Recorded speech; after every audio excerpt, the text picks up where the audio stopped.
오늘 이제 제가 말씀드릴 내용은 메타버스 이제 산업 전략에 대한 모색, 메타버스 환상인가 미래인가라는 주제로 말씀을 드리도록 하겠습니다.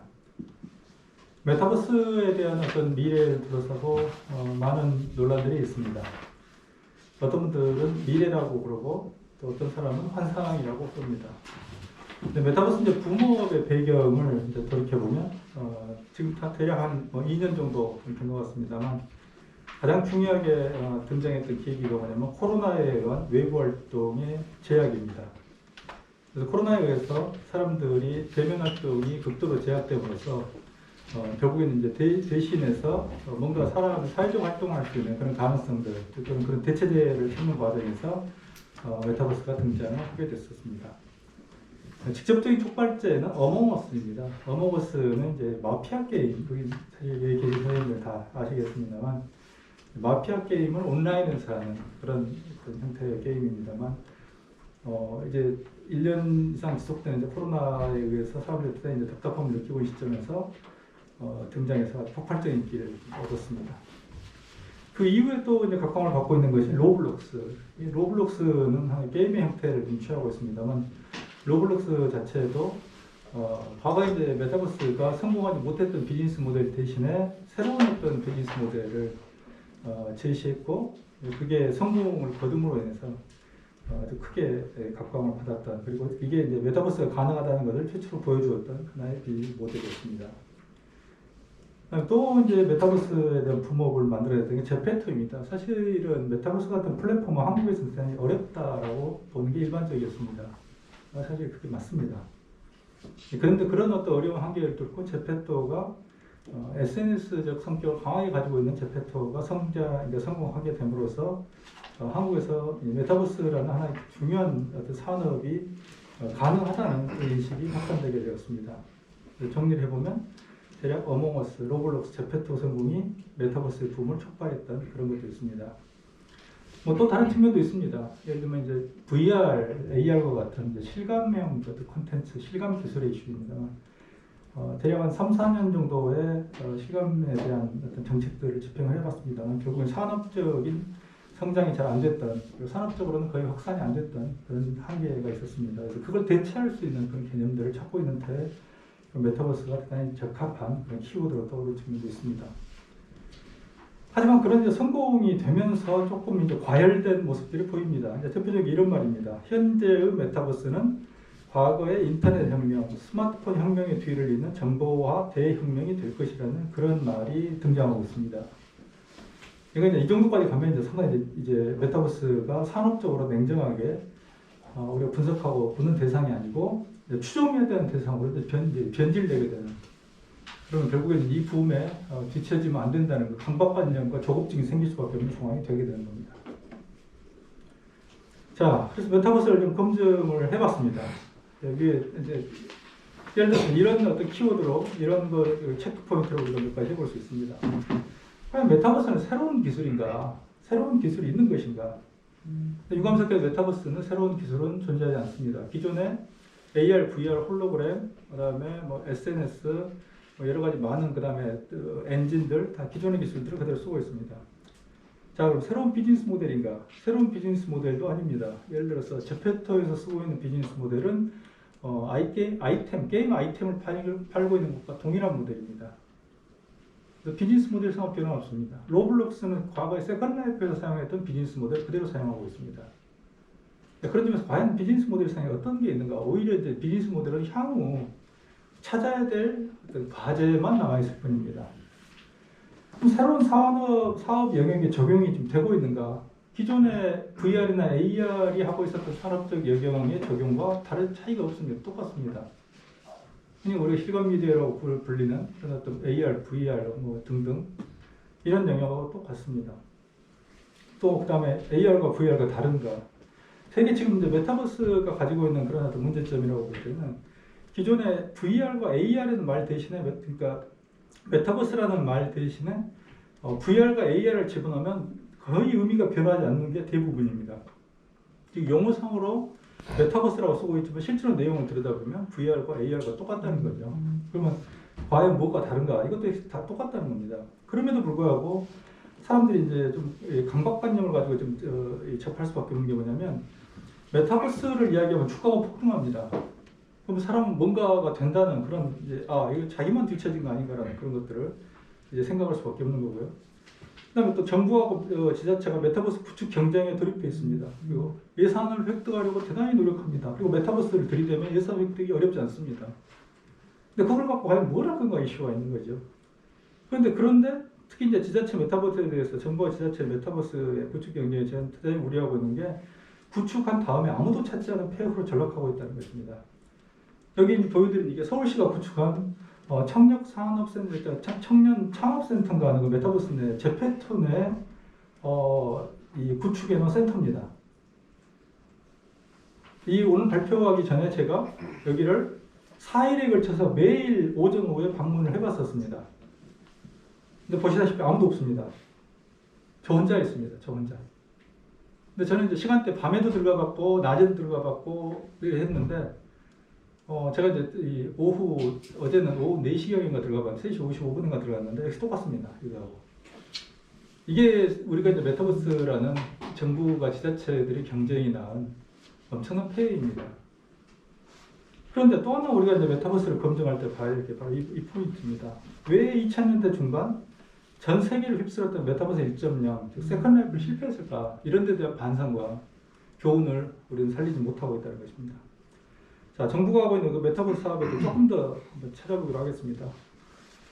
메타버스가 본격적으로 유행하게 되기 전에 이미 VR 관련된 사업을 정부가 많이 했었습니다. 예를 들어서 2017년에 산업통상자원부가 했던 보도자료가 다음과 같이 여기 이제 사진도 이제 MOU를 맺고 이제 구축 VR 쇼핑몰 구축 시범 사업이라고 하는 MOU를 맺고 이제 협약식을 하고 있는데요.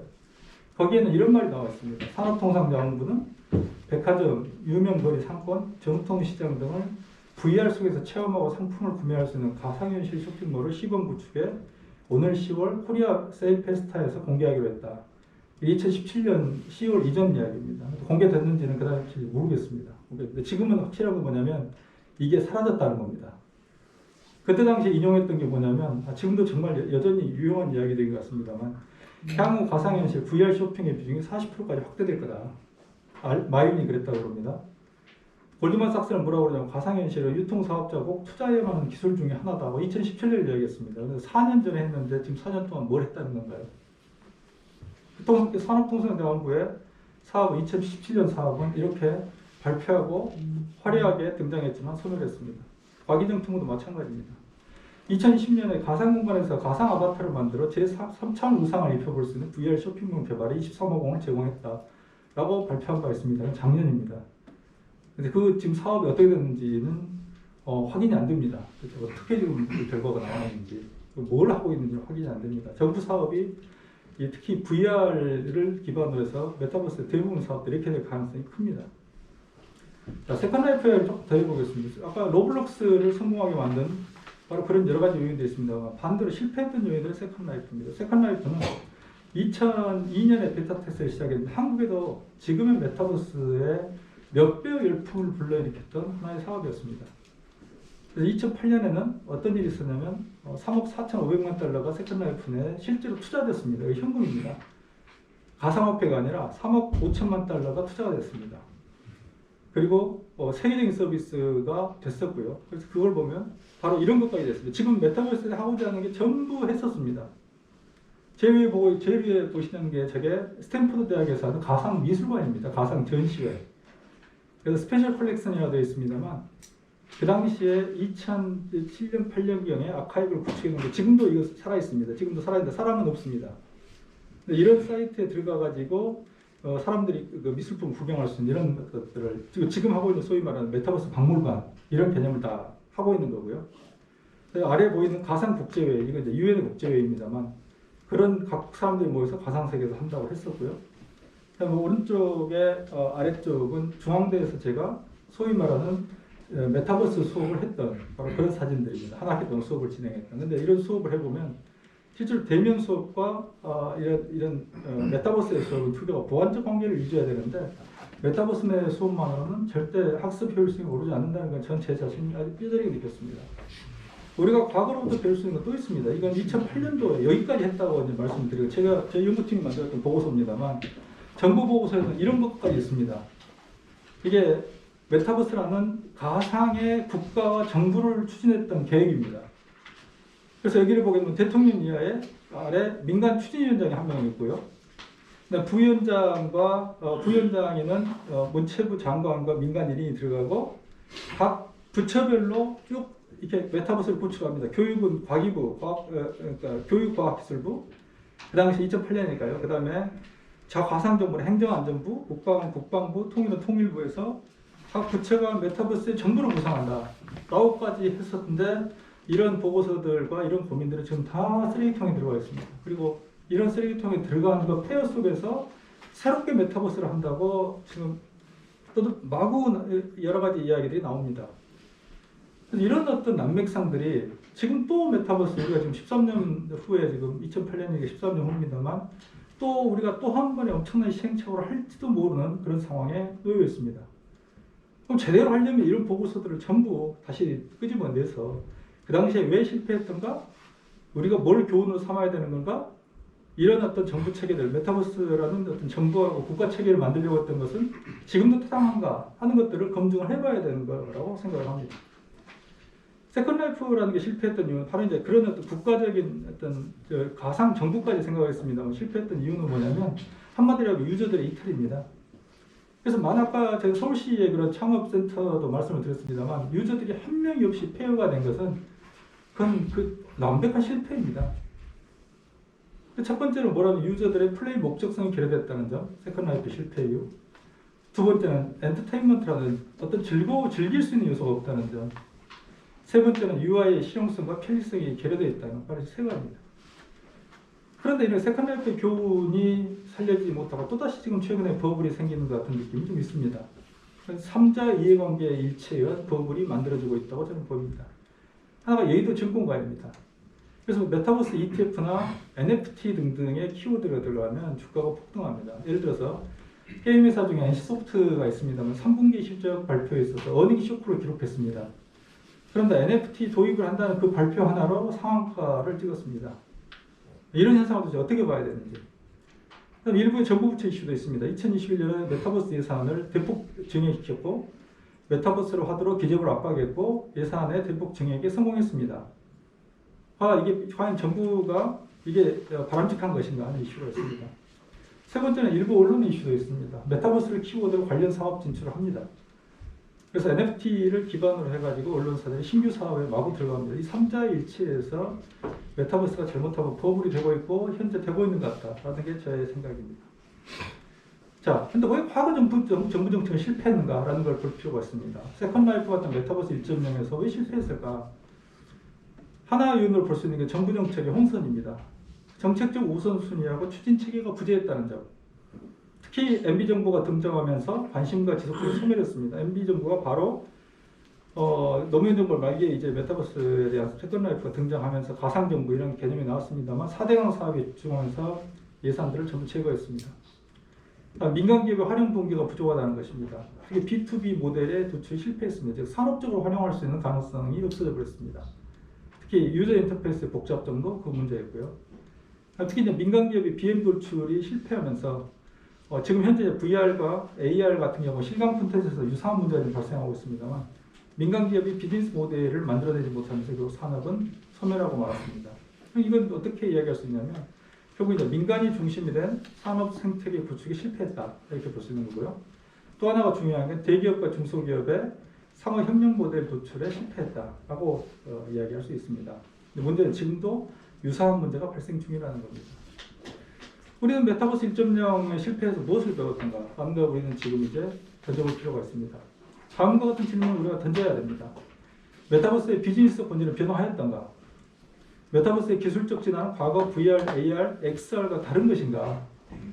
그다음 메타버스의 예산은 혹시 정부 예산이 좀비 기업의 생존차는 아닌가? 이런 정말 만약 이제 이렇게 됐다면 그건 정말 미래의 대한민국의 불행한 일입니다. 예를 들어서 내년 예산을 이제 올해 관련된 메타버스 예산들이 만들어지면서 사업 복지들을 체크하고 있는데요. 하고 놀라운 이야기들이 나옵니다. 키워드가. 예를 들어 메타버스 애니메이션 이런 이야기가 나옵니다. 정부 사업의 꼭지 중에. 정말 충격적인 이야기입니다. 도대체 애니메이션과 메타버스가 무슨 관계가 있는 것인지. 과거에 또 어떤 이야기가 있었냐면 VR 애니메이션이라는 사업이 있어요. 이건 실제로 실행됐던 사업입니다. 애니메이션을 VR로 집어넣는다 이런 개념들. 이런 개념들이 지금 다시 또 살아나고 있습니다. 그 다음에 또 메타버스 게임. 이건 정말로 게임 업계에 있어서는 정말 충격적인 이야기인데요. 게임 자체가 메타버스라고 이야기하면서 또 무슨 메타버스 게임이라고 이야기합니다. 이게 정부 사업으로 나옵니다. 이런 것들, 이런 어떤 말도 안 되는 상황이 지금 다시 또 나오고 있다는 점, 이런 걸 해야 되고요. 그 다음에 또 하나 이제 몇 가지 또 이슈 중에 게임을 메타버스로, 게임과 메타버스를 분리시키려는 그런 시도들이 좀 있습니다. 예를 들면 국회에서 지금 나오고 있는 법안 중에서 메타버스 산업진흥법이라는 게 나와 있는데요. 혹시 그런 것들이 특정 부처의 산업 주도권을 장악하려는 의도가 아닌가라는 그런 합리적 의심도 하게 합니다. 게임을 왜 자꾸 메타버스에서 분리시키려고 하는 건지. 게임과 메타버스는 그 자체가, 즉 게임이라는 큰 카테고리에 메타버스가 들어가거나 아니면 메타버스의 가장 중요한 파트에 게임이 들어가거나 이런 어떤 두 개는 굉장히 긴밀한 관계인데 이 두 개를 굳이 분리시켜가지고 메타버스를 따로 뭔가를 진흥시키려는 이런 것들이 혹시 또 게임의 관련 규제로 회피하려는 거 아닌가. 예를 들어 메타버스 NFT라는 걸 적용을 시켜가지고 이렇게 되면 어떤 이슈가 발생하냐면 만약에 메타버스에 코인이나 NFT를 적용을 해서 환전이 되기 시작하면 웹보드 게임이나 소셜 카지노 같은 게 합법적 진입을 가능할 수도 있습니다. 이건 잘못하면 제2의 바다야 얘기가 됩니다. 이런 리스크를 과연 알고 있는 것인지 저는 묻고 싶습니다. 참고적으로 이야기하면 굳이 메타버스라고 말하지 않아도 이미 산업화에 엄청난 가능성을 가지고 있는 것들이 있습니다. 예를 들면 메타버스 이전에 등장한 디지털 휴먼이 그럽니다. 우리나라에서도 지금 뜨겁게 뜨고 있는 게 가상 아이돌 디지털 휴먼입니다. 이건 메타버스라고 이야기하지 않아도 이미 산업화에 성공하고 있고 글로벌리 엄청난 폭발력을 가지고 있습니다. 예를 들면 릴 미켈라는 아래에 이제 사진이 그럽니다만 릴 미켈라는 가상 아이돌입니다. 그래서 미국의 스타트업 브로드에서 2016년에 제작을 했던 메타버스 이전에 이미 등장했던 거고요. 설정은 19세 브라질계 미국인으로 설정되어 있고요. 연매출 140억입니다. 팔로워는 300만짜리입니다. 가상의 인간이 300만의 팔로워를 가지고 있습니다. 위에는 하츠네 미쿠라는 가상 캐릭터가 공연을 하는 모습입니다. 가상의 캐릭터 공연까지 합니다.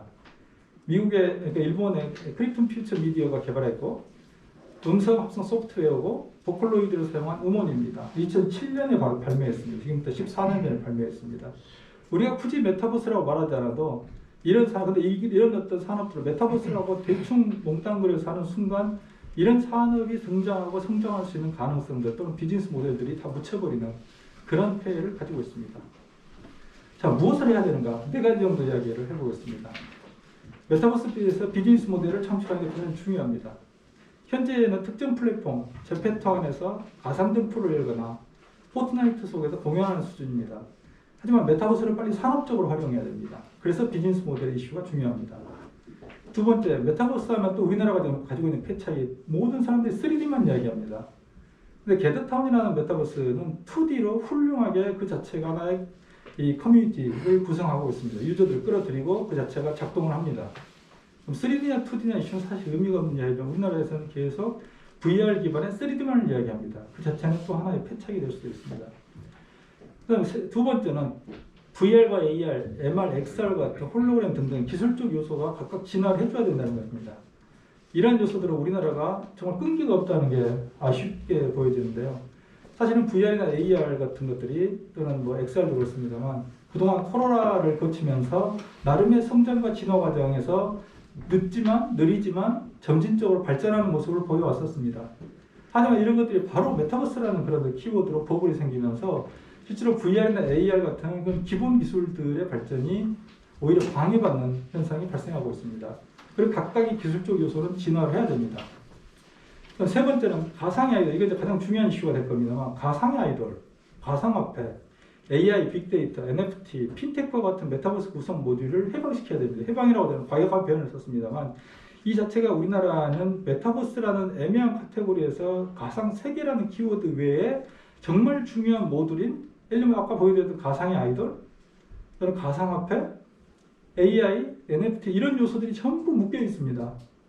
그래서 실제로 이런 요소들이 가서 메타버스에 들어가서 예를 들면 AI가 가상의 아이돌에 붙어야 되고 AI가 캐릭터를 움직여야 되고 빅데이터에 의해서 어떤 가상 메타버스에 데이터 분석을 하고 사람들에게 맞는 최적의 환경을 설계하고 이래야 되는데 이게 안 됩니다.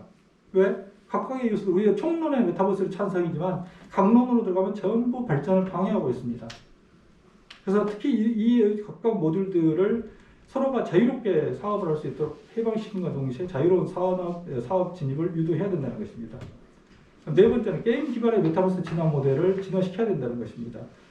최근에 위메이드가 NFT 기반의 게임을 개발해서 대성공을 거뒀습니다만 사실은 위메이드라는 중견 게임사 이전에 대기업들, 즉 대형 게임사들은 시도하지 않았던 새로운 모델입니다. 그래서 지금 메타버스라고 우리가 모두들 외치고 있지만 과연 비즈니스 모델이나 성공 모델이 있는가라고 이야기하면 실제 제페트하고 미래의 전설이라는 위메이드라는 게임사 두 개밖에 없습니다. 자, 이런 상태에서 세 번째 말씀드렸던 가상 아이돌, 가상화폐, AI, 빅데이터, NFT, 핀테크 같은 메타버스 구성 모듈을 가지고 자유롭게 이합 집산하도록 해주면서 새로운 메타버스를 생태계를 만들어 간다는 게 오늘의 마지막으로 제가 결론적으로 드릴 수 있는 말씀인 것 같습니다. 예, 저희 이야기는 여기서 마치겠습니다. 감사합니다.